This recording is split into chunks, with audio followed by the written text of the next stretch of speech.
পাচ্ছেন যে আমাদের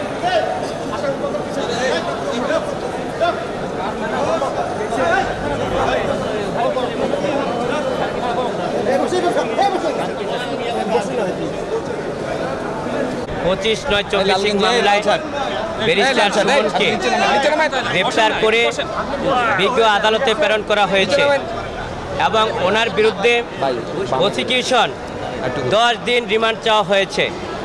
বিজ্ঞ আদালতে আমরা রিমান্ড বাতিল সহ আমরা জামিন চেয়েছি। বিজ্ঞ আদালত সন্তুষ্ট হয়ে 5 দিন রিমান্ড মঞ্জুর করেছে।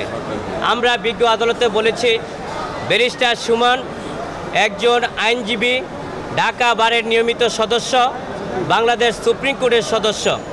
উনি অত্যন্ত মেধাবী ছাত্র হিসাবে ঢাকা বিশ্ববিদ্যালয়ের ছাত্র পড়াশোনা করার পরে উনি ইংল্যান্ড থেকে ব্যারিস্টারি পাশ করে আইনে উনি নিউ ক্লাব আইনে উনি পেশাতে উনি সর্বজন স্বীকৃতি হিসাবে অন্যায়ের প্রতিবাদ করে সব সময় উনি করে আসছেন।